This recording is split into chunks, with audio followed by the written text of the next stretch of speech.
ఈరోజు రేపల్ నియోజకవర్గంలో నుండి పేద ప్రజల యొక్క ఇబ్బందులు అంటే ముఖ్యంగా ఏదైతే తెలుగుదేశం పార్టీ వచ్చిన తర్వాత సంవత్సరం కాలంలో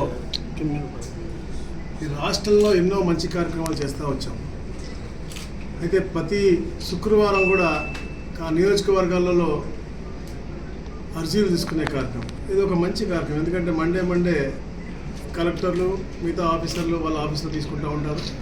కాన్స్టిట్యూన్సీలో ఉన్న పార్టీ ఆఫీసుల్లో అక్కడ స్థానికంగా ఉన్నటువంటి మంత్రి అవ్వచ్చు, ఎమ్మెల్యే అవ్వచ్చు, ఇతర నాయకులు కానీ ఎవరన్నా కూర్చొని ఆ నియోజకవర్గంలో ఉన్నటువంటి ఇబ్బందులన్నీ కూడా తెలుసుకుని వాటిని కూడా పరిష్కరించాలనే ఒక మంచి ఆలోచనతో ఈ యొక్క కార్యక్రమం చేస్తున్నాం. దాంట్లో భాగంగా ఈరోజు రేపల్లో కూడా మనం ఈ యొక్క ప్రజా దర్బార్ కార్యక్రమం చేయడం జరిగింది.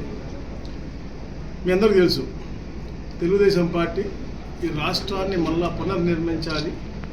ఏదైతే 30-40 సంవత్సరాలు గత పరిపాలకులు తీసుకెళ్ళిపోయారో దాన్ని మళ్ళా ఒక ఉన్నత స్థానం తీసుకొచ్చి రాష్ట్రాన్ని దేశంలోని అగ్రస్థానం తీసుకునే లక్ష్యంతో ఈ కూటమి ప్రభుత్వం పనిచేస్తాం. సరిగ్గా మొన్నటికి సంవత్సరం అయింది, చరిత్రకి ఏడాది.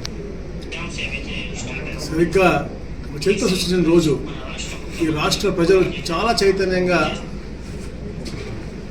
సంవత్సరం క్రితం ఒక పెద్ద మ్యాండేట్ ఇచ్చారు. కూటమికి ఎప్పుడు ఊహించిన విధంగా 93% ఇచ్చి 164 సీట్లు ఇచ్చారు.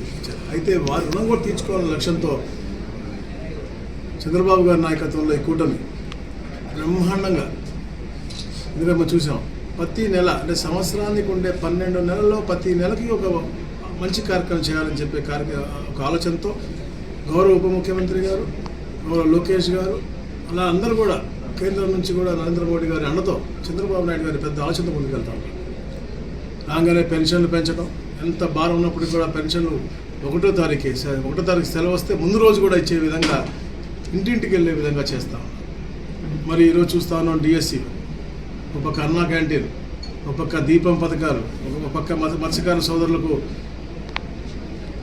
మత్స్యకార భరోసా అని చెప్పుకుంటూ ప్రతి నెల ఒక కార్యక్రమం వచ్చే విధంగా. అలాగే ఈ నెల మనకి ఏదైతే రైతన్నకి మనం మాట ఇచ్చామో కేంద్ర ప్రభుత్వం ఇచ్చే డబ్బులతో పాటు మన ప్రపోర్షనట్గా మన స్టేట్ గవర్నమెంట్ ఇచ్చేది కూడా 20వ తారీఖు ఇచ్చే విధంగా. మరి మొదటి వారం ఎప్పుడే స్కూల్ ఇప్పుడు మొదలవుతా ఉన్నాయి, మొదటి వారంలో కల్లా తల్లికి వందనం అంటే అన్ని నెలకి ప్రతి ఒక్క నెలకు కూడా కార్యక్రమానికి అంటే ప్రతి నెలకు ఒక కార్యక్రమం చేసే విధంగా ఏదైతే సూపర్ 6 మాట ఇచ్చామో అన్నీ కూడా చేసుకుంటూ వస్తాను. ఆగస్టు 15 నుంచి మహిళమ్మ తల్లులకి ఉచితంగా బస్సు ప్రయాణం కూడా చెప్తా ఉన్నాను.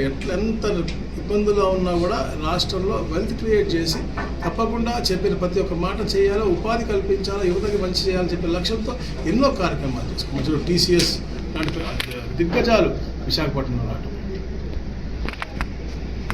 తిరుపతిలో